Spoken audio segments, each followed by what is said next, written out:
La déclaration de Lord Balfour en 1917 laisse espérer la création prochaine d'un État national juif en Palestine, territoire sous mandat britannique depuis le début des années 20. Mais curieusement, malgré la forte montée de l'antisémitisme à la fin des années 30, le Royaume-Uni prend des mesures afin de restreindre l'immigration juive dans ce territoire. Beaucoup de Juifs pressentent la nécessité de s'exiler rapidement. Pour eux, la création de leur futur État, Israël, devient indispensable.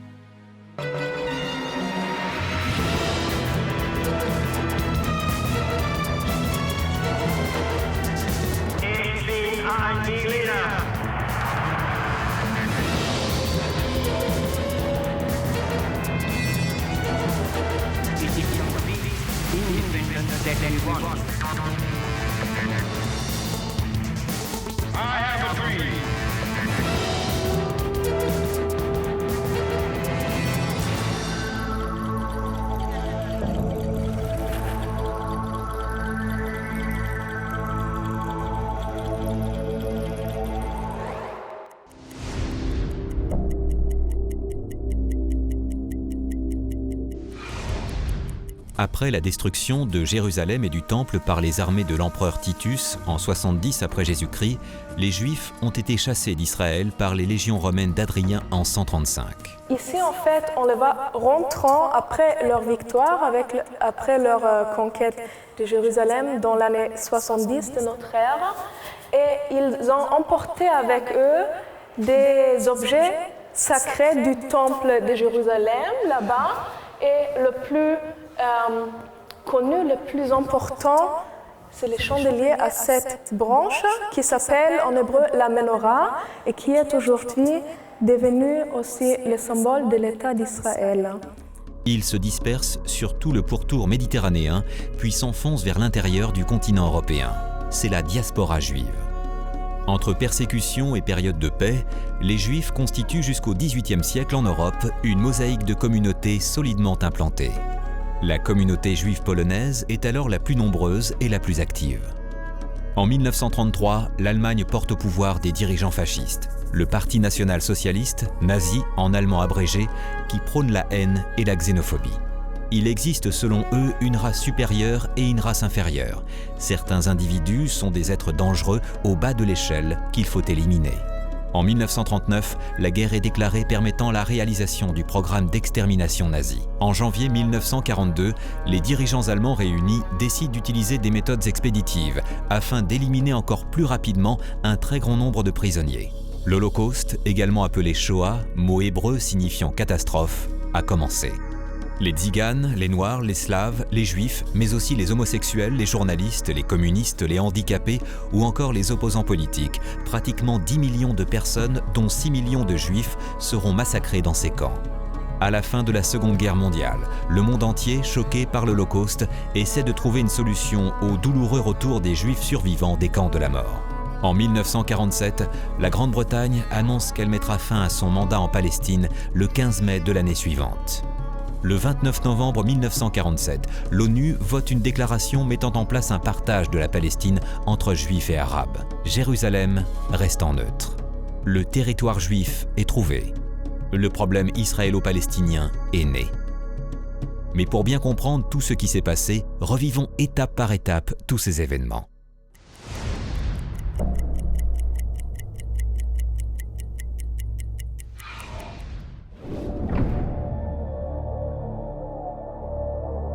Le sionisme, c'est un mouvement politique moderne qui a émergé à la fin du XIXe siècle et qui traduisait en termes modernes et politiques la vieille aspiration du peuple juif à retourner sur sa terre.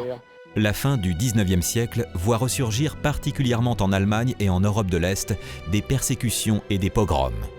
Face à ces exactions naît un mouvement, le sionisme.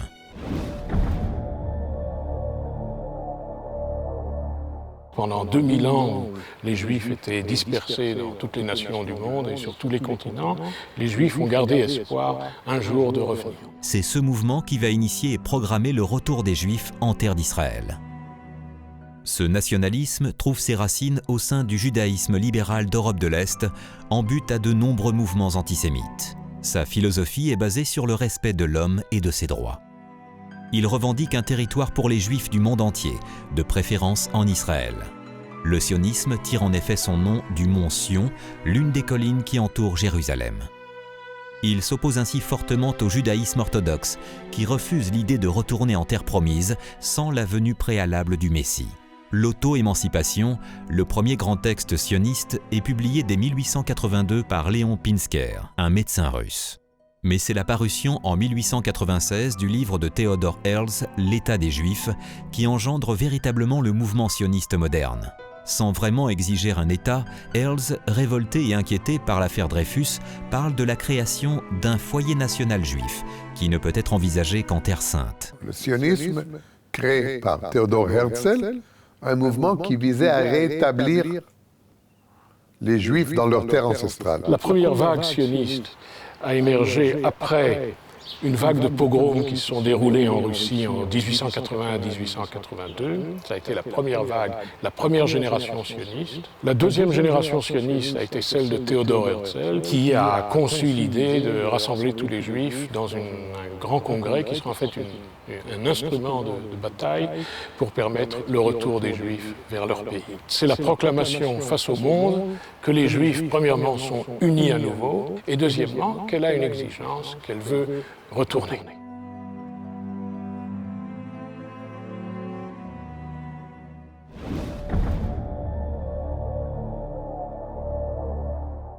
En 1917, les Anglais, pour convaincre les Arabes de se battre à leur côté contre l'Empire ottoman dirigé par les Turcs, leur avaient promis un État.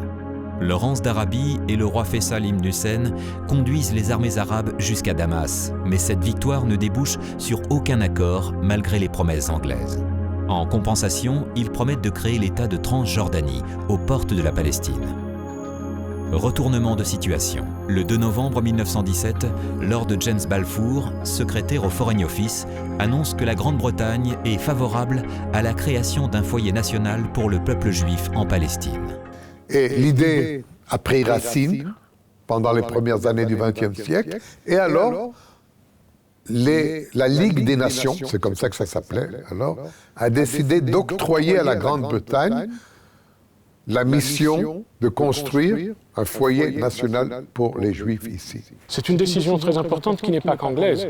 Elle est soutenue par les Français, elle est soutenue par tous les alliés, et elle sera entérinée, à la suite de la Première Guerre mondiale, elle sera entérinée par la Société des Nations. Société des Nations qui était l'ONU de l'époque. Et donc la déclaration Balfour et la présence des Anglais, le mandat britannique, créent les conditions favorables au développement du sionisme. Cette déclaration fait l'effet d'une bombe. En encourageant la création d'un État juif en Palestine tout en promettant l'indépendance aux pays arabes, les Britanniques contribuent à la montée du conflit. Immédiatement, les pays arabes protestent et demandent que l'État juif soit implanté ailleurs. On a présenté Ouganda, on a proposé Afrique du Sud, on a proposé plusieurs propositions. L'Empire britannique a proposé plusieurs propositions pour créer un foyer national juif. Hitler lui-même avait proposé à un moment donné de leur offrir Madagascar en tant que terre promise, etc. Le Congrès sioniste réuni estime lui que seule la Palestine, berceau historique du judaïsme, peut convaincre à l'immigration les populations juives d'Europe. Pour avoir plus de force, sûrement, il faut avoir du symbolique, il faut avoir de la beauté, il faut avoir de l'ancienneté historique. Et tout ça vient avec l'idée de terre promise. À l'issue de la Première Guerre mondiale, la France et l'Angleterre démantèlent les 3 empires existants, dont celui concerné par la question de la Palestine, l'Empire ottoman. Seule la Palestine peut convenir à donner d'un côté des territoires aux Arabes et de l'autre aux Juifs. Aussi, en 1919, le traité de paix de Versailles entérine cette décision et néglige le devenir des peuples de Palestine. Herzl meurt en 1904 sans qu'on ait beaucoup progressé, mais l'idée a été lancée, la structure a été créée.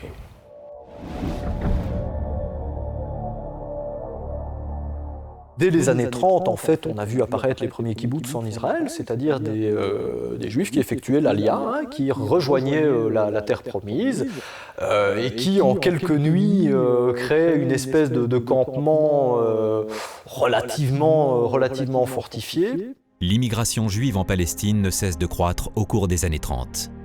En signe de protestation, les Arabes déclenchent en avril 1936 une grève générale. Elle dégénère rapidement en une quasi-insurrection contre les Juifs et les Anglais. À partir de là, du moment où la seule réponse, avant même la proclamation, c'est la guerre, qui est une guerre civile. J'ai appelé civile au sens arabe de Palestine contre juifs de Palestine, et une guerre tout à fait stratégique, importante, qui permet aux Israéliens de consolider leur position en Galilée, de rendre viable beaucoup de choses qui n'étaient pas viables avant dans le plan de partage. La commission Peel, mandatée par les Anglais, préconise un partage de la Palestine en 2 États séparés, l'un juif et l'autre arabe, et que Jérusalem soit sous contrôle international. Pendant longtemps, on a dit que le foyer national juif s'était installé sur une terre vide d'habitants. Ce n'est pas tout à fait vrai. Le plan de partage, il n'est pas parfait, mais il prévoit grosso modo, que les régions à majorité juive iront à l'État israélien et qu'on créera un État arabe en Palestine. Cette solution sera oubliée dans les tiroirs du gouvernement britannique. En 1939, le gouvernement anglais instaure le Livre blanc, qui limite l'immigration juive vers la Palestine à 75 000 personnes pendant les 5 années à venir. La montée du nazisme en Allemagne en 1933, et d'autre part, de manière plus générale, la montée de l'antisémitisme dans toute l'Europe, crée des conditions absolument favorables au sionisme. La plupart des pays adoptent d'ailleurs des quotas restreignant l'immigration juive sur leur sol. Les États-Unis sont fermés depuis 1924, la plupart des pays du monde se sont fermés depuis 1929. Et la politique britannique va être systématiquement de réduire, de fermer la porte à l'immigration juive. Ainsi, pendant toute la Seconde Guerre mondiale, seuls 25 000 juifs ont été admis aux États-Unis. Et c'est ça le paradoxe dramatique du sionisme à la fin des années 30. Le peuple juif, plus que jamais, est prêt à venir ici, et la politique britannique est, sur pression arabe, la fermeture des portes. Face à ces politiques d'accueil difficilement acceptables et peu encourageantes, le mouvement sioniste cherche d'autres solutions plus radicales.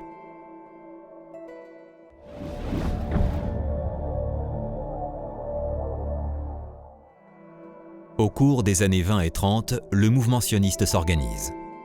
C'est beaucoup plus que des colonies, c'est en fait ce qu'on appelle l'État en marche. L'État en marche, c'est en fait une petite société juive qui grandit au fur et à mesure de l'arrivée des immigrants. C'est une société juive qui s'auto-administre, qui a ses propres institutions, qui a son économie propre, sa société propre, sa langue, bien sûr, son système scolaire, sa culture. Et donc c'est une société qui grandit au fur et à mesure que les immigrants arrivent. L'organisation sociale qui prévalait dans les kibbutz est une organisation communautaire, c'est-à-dire que vous avez des producteurs qui vont produire des produits agricoles, etc., qui vont permettre ensuite non seulement d'alimenter le kibbutz, mais aussi de pouvoir être vendus, et donc de permettre à ce moment-là d'acheter le matériel, les aliments, etc., qui ne sont pas produits sur le kibbutz, mais il y a aussi toute une organisation sociale autour de ça, organisation certes religieuse, etc., mais aussi civile, avec des écoles, des crèches, des garderies, dans certains cas des dispensaires ou des hôpitaux, bref, tout ce qu'il faut pour pouvoir vivre plus ou moins de façon autonome.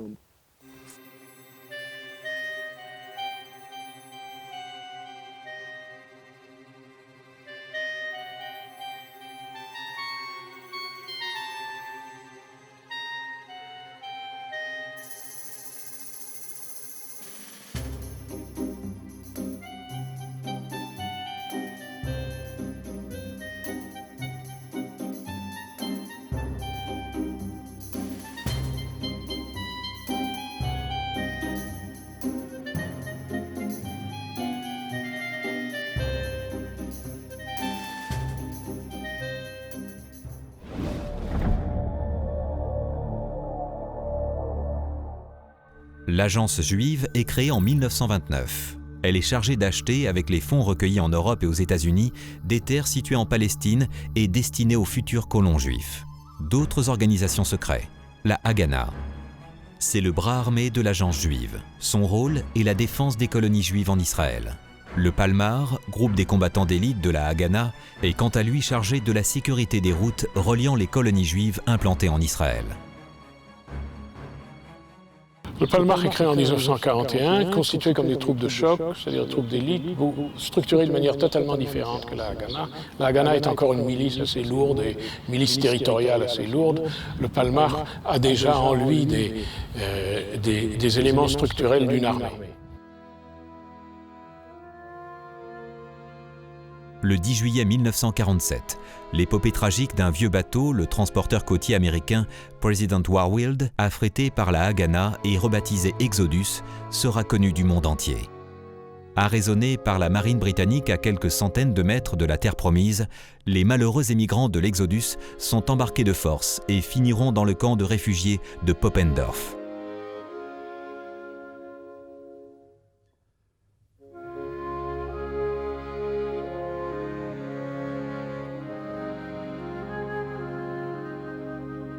L'Irgun est un groupe clandestin d'activistes dont le but avoué est de chasser les Anglais de Palestine.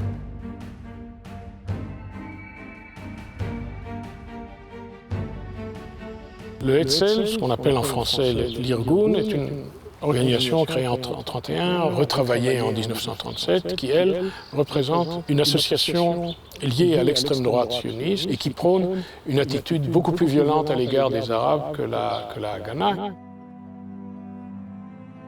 Le 22 juillet 1946, les soldats de l'Irgun commettent un attentat retentissant à l'hôtel King David, qui est le quartier général des forces anglaises et fait de nombreuses victimes. Le Stern, autre groupuscule juif armé dirigé par Abraham Stern, est lui aussi partisan d'une action violente. Tout comme l'Irgun, cette organisation est responsable de nombreux attentats contre les Anglais. Le groupe Stern est né en 1940 d'une rupture de l'Irgun sur la base d'une question qui à l'époque était une question fondamentale, de savoir qui est l'ennemi principal. Ça va conduire le groupe Stern à des aberrations, à divers types d'aberrations pendant la guerre, notamment une proposition faite aux Allemands d'alliance entre les Juifs et l'Allemagne, proposition que les Allemands étaient souvent considérée comme absolument loufoque, ce qu'elle était. Comme l'Irgun, il sera lui aussi intégré à la Haganah pour renforcer la future armée de l'État hébreu. Deux des principaux chefs de l'Irgun et du Stern, Yitzhak Shamir et Menahem Begin, qui dirigea entre autres l'attentat de l'hôtel King David, accéderont tous les deux bien des années plus tard au poste de Premier ministre de l'État d'Israël. La cohabitation difficile avec les populations arabes devient de plus en plus préoccupante.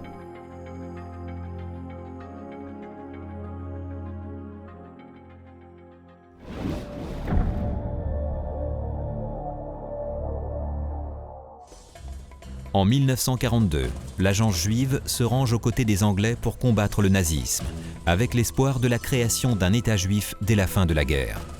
Une compagnie juive combat ainsi avec les forces françaises libres du général Koenig à Bir Hakeim en juin 1942.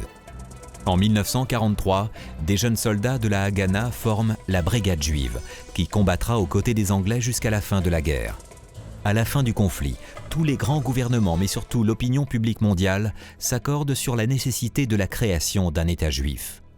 Les 6 millions de victimes de l'Holocauste nazi poussent les grandes puissances à accepter la création d'un État juif qui pourra ainsi accueillir les rescapés. L'État n'est pas encore créé et il est en train de perdre sa population potentielle. C'est-à-dire que l'extermination des Juifs d'Europe, la Shoah, va faire en sorte qu'une grande partie des habitants potentiels de l'État juif, tout simplement, ne pourront pas venir ici. Et donc, il est absolument aberrant de considérer que l'État juif a été créé à la suite de la Shoah. C'est tout à fait le contraire. La Shoah a porté à la création de l'État un coup très fort et très dur parce qu'elle a privé l'État d'une très grande partie de sa population.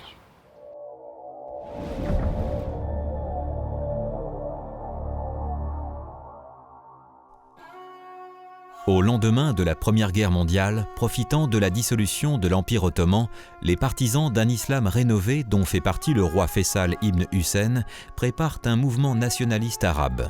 Sous l'influence des communautés chrétiennes de Syrie et du Liban, ils prônent une société musulmane au sein d'un État moderne, mais qui sépare nettement le politique du religieux. Le panarabisme est né.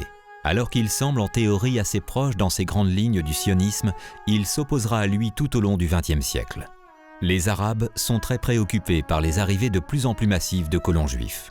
Les 400 ou 500 000 juifs de Palestine se considéraient comme une avant-garde, attendant les millions de juifs européens qui devaient venir, et en fait, ils ont été la totalité parce que les millions ne sont pas venus. La Grande-Bretagne, de son côté, soucieuse de préserver ses bonnes relations avec ses fournisseurs de pétrole, cherche à concilier les dirigeants arabes en limitant le plus possible la marge de manœuvre des sionistes. Il y a entre 1945 et 1947 un affrontement entre les Juifs de Palestine et la Grande-Bretagne. Un affrontement qui est à la fois diplomatique, médiatique et militaire. Les Anglais sont épuisés par la Seconde Guerre mondiale. La Seconde Guerre mondiale provoque la chute de l'Empire britannique. La Grande-Bretagne ne peut plus tenir l'Inde, elle ne peut plus tenir la Palestine. Elle a d'ailleurs plus de soldats en Palestine contre 600 000 Juifs qu'en Inde contre des centaines de millions d'insurgés ou de protestataires. La Grande-Bretagne n'en peut plus. C'est la mort de Roosevelt début 1945 qui va débloquer le processus. Roosevelt, conservateur et proche des milieux pétroliers, était plutôt antisioniste. À sa succession, le démocrate Truman conduit alors les États-Unis sur la voie d'un accord pour le partage de la Palestine. De leur côté, les Soviétiques changent aussi de politique et votent pour le partage de la Palestine. Andrei Gromyko, lors d'un discours aux Nations Unies, plaide pour cette solution. Les Anglais, qui s'estiment jugés partis, s'abstiennent lors du vote. La France, longtemps indécise, se laisse finalement convaincre par Chaim Weizmann et vote favorablement. Tout est désormais en place pour officialiser la création de l'État d'Israël.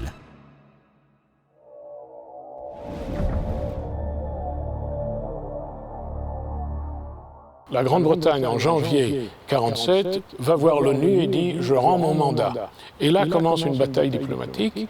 Que va faire l'ONU avec ce mandat qui lui a été restitué par la Grande-Bretagne ?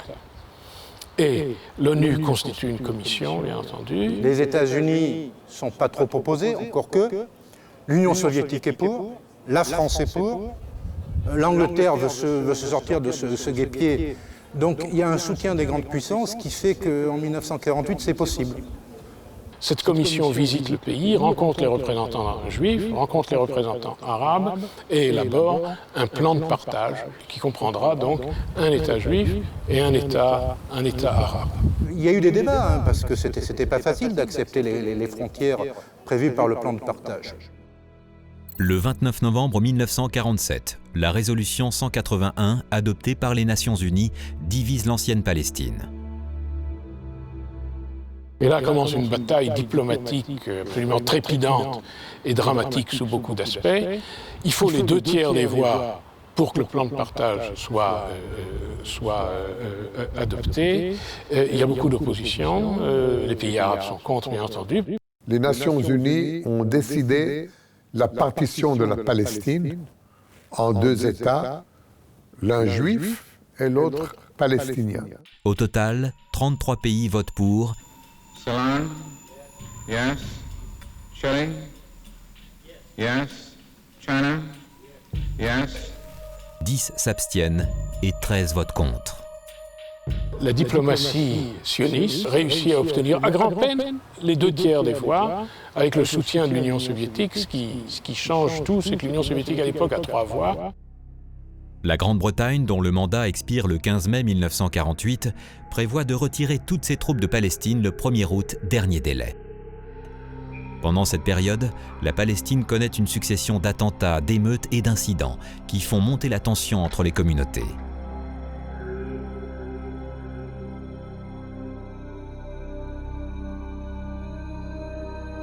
Le plan de partage est donc adopté le 29 novembre 1947. Immédiatement, ça débouche sur une guerre civile ici. À partir du 29 novembre au soir, commence la lutte entre les Juifs de Palestine et les Arabes de Palestine. C'est-à-dire les pays arabes n'interviennent pas encore, les pays arabes n'interviendront que plus tard. Et eux-mêmes ont demandé à ce que la population arabe qui vivait dans cette partie qui devait être l'État d'Israël fuit le pays pour laisser entrer les armées arabes. Après la déclaration de novembre 1947, les États arabes savaient qu'ils allaient envahir Et de ce point de vue, ces États arabes qui, le 14 mai 1948, vont prendre la responsabilité d'attaquer l'État d'Israël nouvellement créé, ne le font pas pour créer un État palestinien. Le massacre de Deir Yassin, le 9 avril 1948, par les jeunes combattants juifs de l'Irgun, fait 250 morts dans ce petit village arabe. Bientôt connu, cette tragédie entraîne un mouvement de panique parmi les populations civiles, qui fuient alors devant l'avancée des troupes israéliennes, persuadées d'être les prochaines victimes d'une guerre d'extermination. Les victoires israéliennes vont provoquer dans la population palestinienne une rupture du système combatif. Et cette rupture du système combatif va se traduire par un exode. C'est le début de la première Nakba, la catastrophe. Les populations arabes de Palestine, qui seront définitivement appelées par la suite les Palestiniens, vont quasiment tout perdre. Maisons, terres, emplois. Encouragés par certains de leurs leaders, une grande majorité décide de quitter leurs terres et de s'exiler.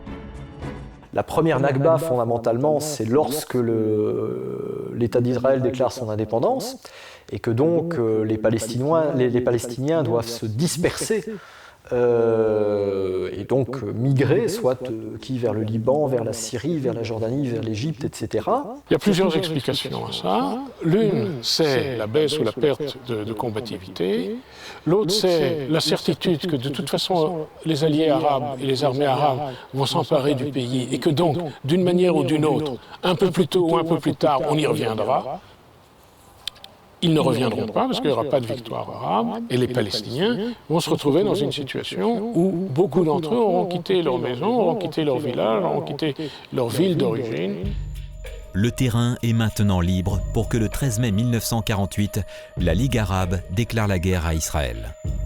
La personnalité arabe sera incarnée dans la forme de la Ligue arabe. L'Égypte est vue comme pays phare pour le monde arabe. Il doit toujours être en première ligne. Et le destin a fait que c'est la Palestine qui tombe ou qui a ce problème-là. Ça veut dire c'est la création d'État d'Israël en Palestine. Imaginons, comme on a dit, que c'était créé en Afrique du Sud, je crois que l'Égypte n'aurait aucun rôle. Ça a été créé en Ouganda, l'Égypte n'aurait aucun rôle. Mais là, c'est juste à côté. Juste à côté. Alors, il fallait que l'Égypte, qui était vue comme ça par le monde arabe, jouait le rôle principal, le rôle du héros, le rôle du leader. Ceux qui allaient devenir les Israéliens savaient pertinemment bien qu'ils feraient face à une certaine opposition. Les Israéliens savaient en même temps qu'il y avait des populations arabes qui étaient là depuis un certain temps, qui évidemment n'auraient absolument aucune envie de perdre les terres qu'elles avaient cultivées parfois depuis des centaines d'années. Et donc tout le monde savait pertinemment bien que c'était courir au conflit. Et alors l'Égypte a pris la décision d'attaquer les forces de ce jeune État, l'État d'Israël, avec l'armée égyptienne, qui sera rejoint après ça par les forces jordaniennes et les autres forces arabes. Le 14 mai 1948, David Ben-Gourion, dans une salle du musée de Tel Aviv, lit au Congrès sioniste la déclaration d'indépendance du nouvel État hébreu. Après presque 2000 ans d'éclipse, Israël existe à nouveau dans un territoire en guerre. Pour Israël, le choix est simple, se battre ou disparaître.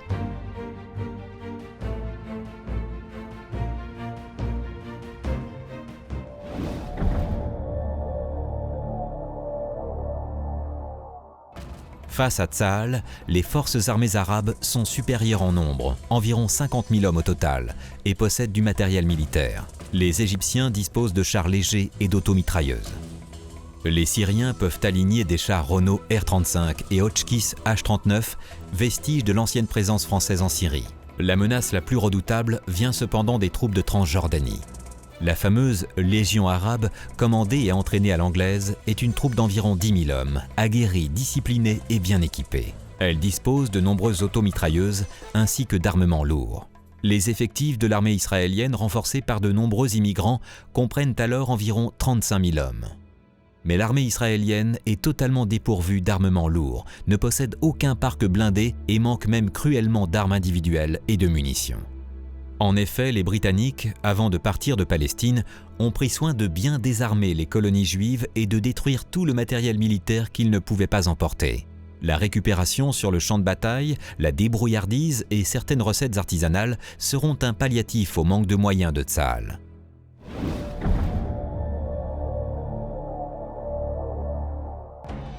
Immédiatement après la proclamation de Ben Gourion le 15 mai 1948, les armées de la coalition arabe comprenant l'Égypte, la Syrie, le Liban, l'Irak et la Transjordanie attaquent Israël sur 3 fronts.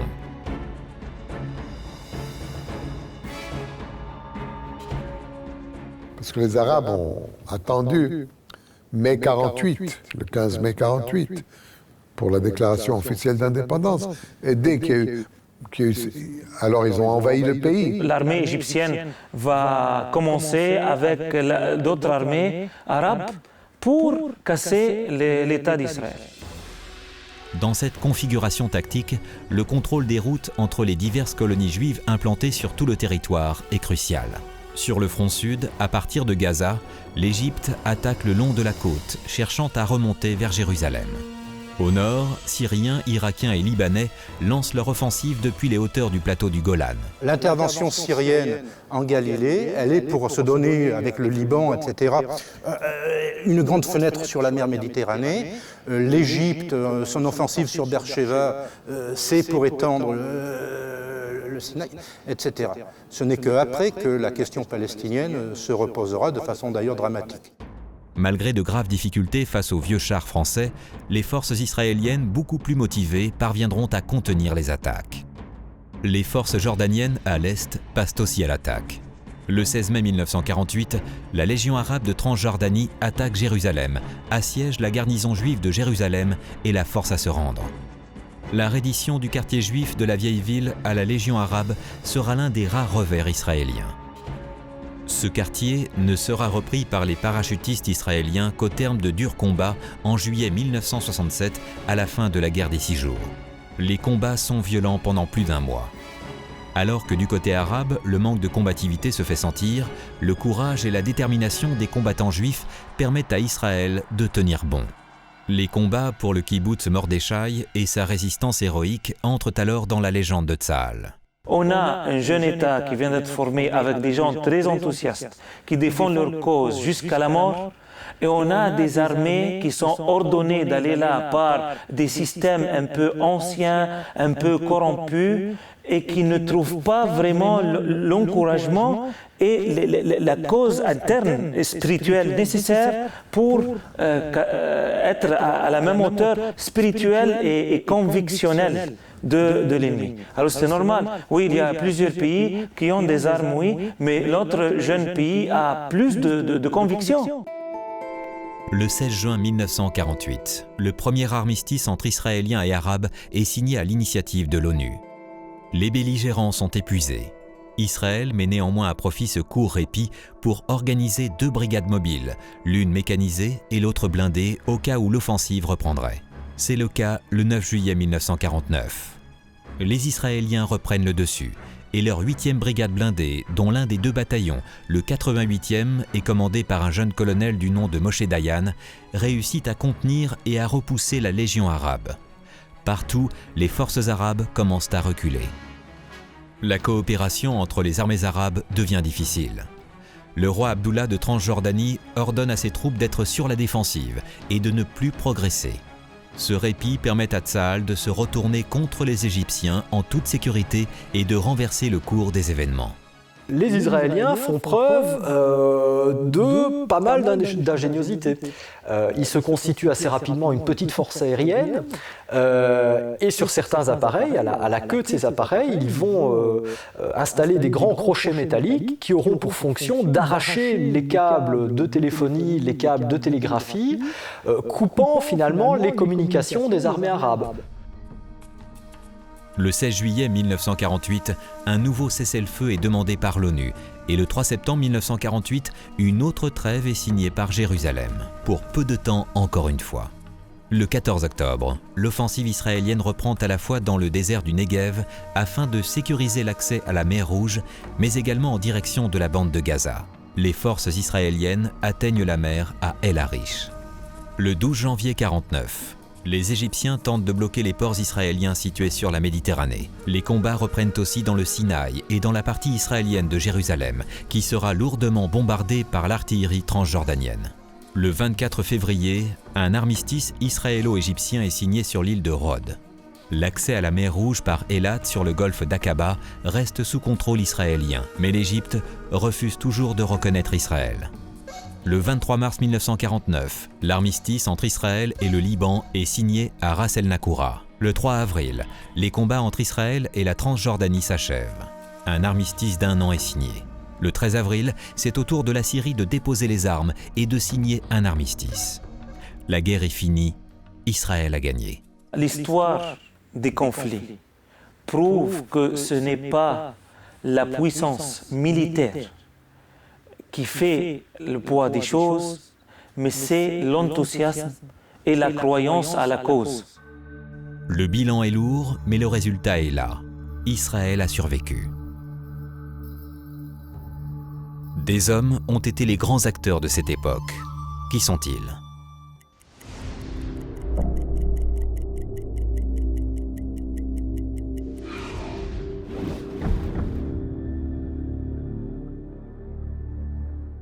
David Ben-Gourion est né en 1886 dans une famille favorable au sionisme. Il arrive pour la première fois en Palestine en 1906. Sa carrière politique et syndicaliste au cours des années 20 et au début des années 30 le conduisent à prendre la présidence de l'Agence juive en 1935.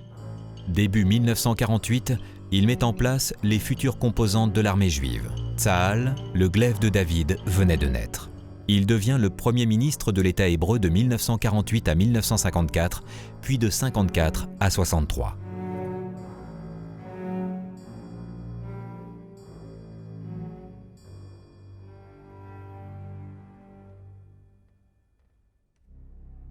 Chaim Weizmann est né en Russie en 1878. Diplômé de chimie, il s'installe en Angleterre en 1904. Pendant la Première Guerre mondiale, il participe à l'effort de guerre britannique en mettant au point une méthode pour créer des explosifs en grande quantité. Il obtient par la suite la nationalité britannique. Rallié très tôt au mouvement sioniste, il participe en 1917 à l'élaboration de la déclaration Balfour, qui va prôner la création d'un État juif en Israël. Il est à la tête de l'Organisation sioniste mondiale de 1920 à 1931, puis de 1934 à 1946. En 1929, il devient président de l'Agence juive. Unanimement reconnu et respecté par la communauté juive mondiale, il est le premier président élu de l'État d'Israël en 1948.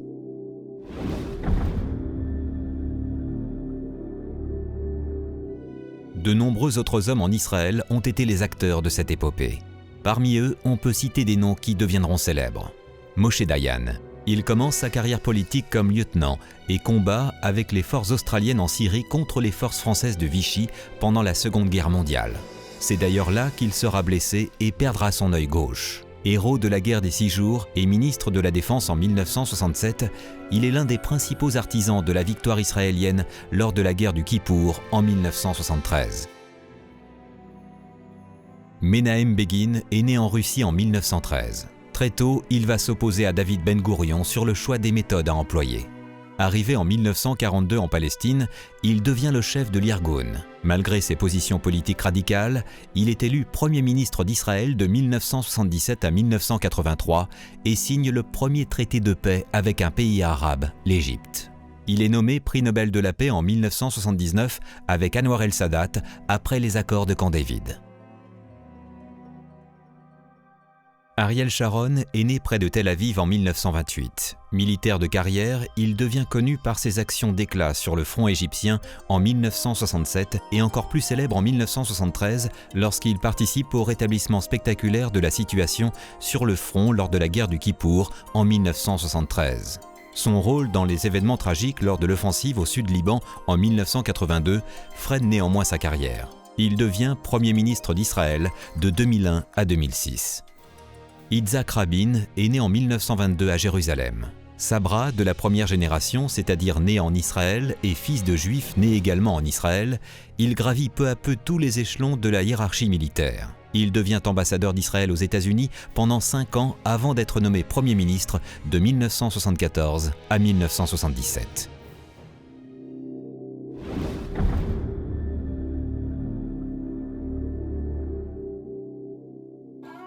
1 300 000 Arabes habitent la Palestine à la date du 29 novembre 1947. Pour eux, le vote des Nations Unies est totalement inacceptable. Depuis presque 2000 ans, la Palestine est la terre occupée par leurs ancêtres. Ces populations seront désormais appelées les Palestiniens. Comme les Juifs depuis 2000 ans, ils deviennent un peuple sans terre, une population sans représentation. Jusqu'au jour où un homme fonde l'OLP, l'Organisation de libération de la Palestine. Cet homme, c'est Yasser Arafat. Yasser Arafat est né au Caire en 1929. Il dirige le Fatah, puis l'OLP. Le Fatah est un mouvement national palestinien de libération né au Koweït en 1959 qui s'est installé à Gaza au début des années 60. Il connaît en 1983 une grave crise interne à la suite de l'invasion par Israël du Liban. L'Organisation de libération de la Palestine, l'OLP, est initiée au départ par les membres de la Ligue arabe dans le but de libérer la totalité de la Palestine du mandat britannique en 1945. La guerre des 6 jours a transformé ce mouvement en organisation de guérilla palestinienne. Et Yasser Arafat le dirige de 1969 à 2004, date de sa mort à Clamart, en France. Considéré pendant plusieurs décennies comme un chef de mouvement terroriste, il apparaît finalement dans les années 90 comme un partenaire de discussion avec les Israéliens et obtient le prix Nobel de la paix en 1994.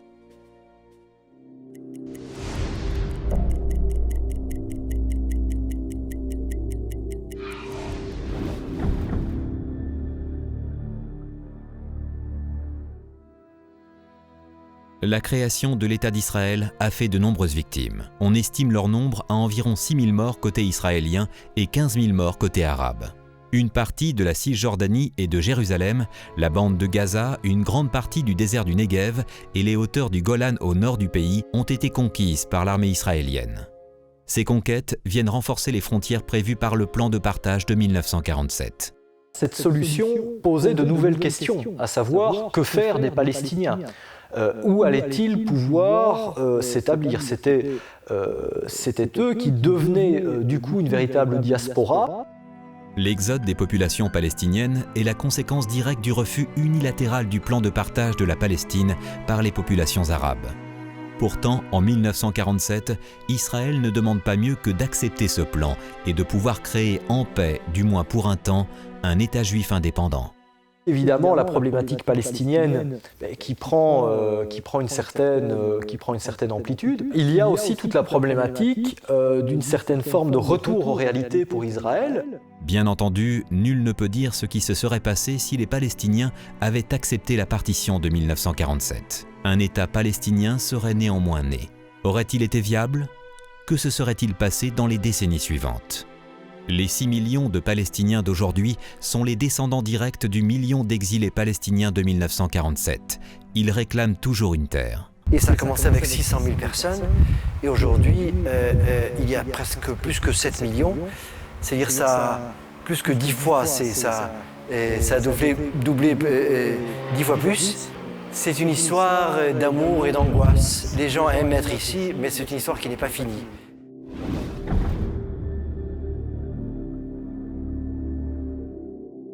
Les conséquences politiques de la création de l'État d'Israël sont nombreuses. Rapidement, Israël est reconnu officiellement par un grand nombre de pays. Le 11 mai 1949, l'État d'Israël est admis à siéger à l'ONU et le 15 mai, le Parlement israélien vote la loi instaurant une immigration juive totale et sans restriction en provenance des pays d'Europe. Un des événements les plus importants du XXe siècle était la création de l'État d'Israël, parce que c'est quand même étonnant qu'un peuple arrive à remonter le courant de l'histoire. C'est étonnant, ça ne s'est jamais vu. Israël a définitivement achevé son processus d'indépendance, en sens qu'il a définitivement démontré que c'était un acteur militaire crédible et capable de survivre sur la scène du Moyen-Orient. Politiquement, Israël a gagné. Il va se développer et tenter de survivre entouré de pays arabes voisins, plus préoccupés de revanche que de paix. C'était le germe de cet esprit de revanche qui a commencé bien sûr avec ça. C'était enfin, on va dire, c'est le début réel de cet esprit-là, puisque avant c'était des tractations sur le terrain. Vous ne pouvez pas imaginer qu'il y aura un État vraiment officiel qui sera créé et tout ça. Mais une fois que c'est fait, là, les premières idées, toujours chez les Palestiniens et chez le reste du monde arabe, c'est il faut casser cet État. Cette région du monde est devenue en 1949 une gigantesque bombe à retardement qui éclatera plusieurs fois dans les décennies suivantes. Il y a eu des hauts et des bas.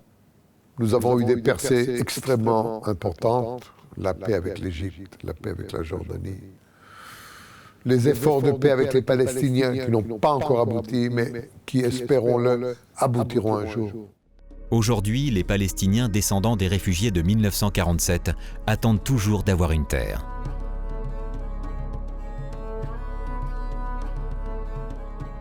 C'est une poudrière, mais à titre strictement personnel, c'est la poudrière où j'ai choisi de vivre.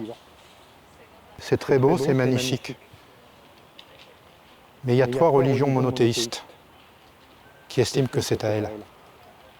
C'est-à-dire que tout l'imaginaire du monde se trouve représenté ici.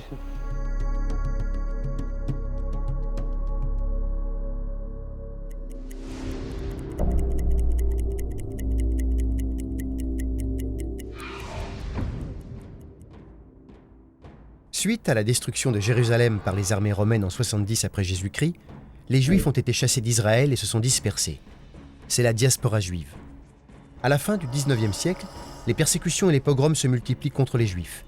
En réaction, naît un mouvement, le sionisme. En 1896, le livre de Theodor Herzl, L'État des Juifs, est le véritable déclencheur du mouvement sioniste moderne. D'autres hommes comme Chaim Weizmann et David Ben-Gourion adoptent le sionisme comme credo et envisagent la Palestine comme une terre d'accueil. En 1917, la déclaration Balfour confirme ce choix, mais celui-ci pose problème. Les pays arabes s'élèvent immédiatement contre cette déclaration et demandent que l'État juif soit implanté ailleurs. Parallèlement, pendant les années 30, l'immigration juive clandestine en Palestine augmente de plus en plus. L'Agence juive est créée en 1929. Des organisations militaires se mettent en place. La plus connue s'appelle la Haganah. Avec l'Irgun et le Stern, 2 groupuscules armés, elle va former la future armée israélienne. En juillet 1947, l'épopée de l'Exodus, affrétée par la Haganah, a un retentissement international. Au sortir de la guerre, les Juifs victimes de l'Holocauste plaident pour la création d'un État juif. Le 29 novembre 1947, la résolution 181, adoptée par les Nations Unies, partage l'ancienne Palestine et crée un État arabe, la Transjordanie, un État juif indépendant, Israël, et un territoire sous contrôle international, Jérusalem. Le 14 mai 1948, au Congrès sioniste, David Ben-Gourion déclare l'indépendance du nouvel État hébreu. La création d'Israël est acceptée dans un consensus quasi unanime par les grandes puissances internationales, y compris les États-Unis et l'URSS, juste avant la crise du blocus de Berlin. Le 15 mai 1948, les armées de la coalition arabe comprenant l'Égypte, la Syrie, le Liban, l'Irak et la Transjordanie attaquent Israël sur 3 fronts. Les combats durent jusqu'en avril 1949. Après avoir frôlé la catastrophe, les armées israéliennes sont victorieuses. Israël a survécu et va pouvoir commencer à s'organiser. Rapidement, Israël est accepté officiellement par un grand nombre de pays, dont l'URSS et les États-Unis. Le 24 janvier 1949, la France reconnaît la légitimité de l'État d'Israël. Enfin, consécration ultime pour un nouvel État, Israël est admis à siéger à l'ONU, le 11 mai 1949. Cependant, malgré les différents accords de paix successifs, le conflit israélo-arabe n'a toujours pas été résolu. Israël vit en état de siège et 6 millions de Palestiniens, chassés de leur pays, réclament toujours une terre. La Cisjordanie et la bande de Gaza sont d'ailleurs toujours au centre des problèmes entre Palestiniens et Israéliens.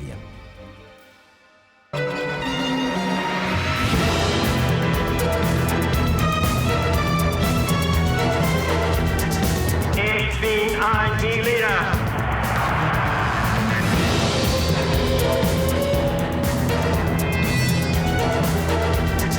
Power that contains everything. I have a dream.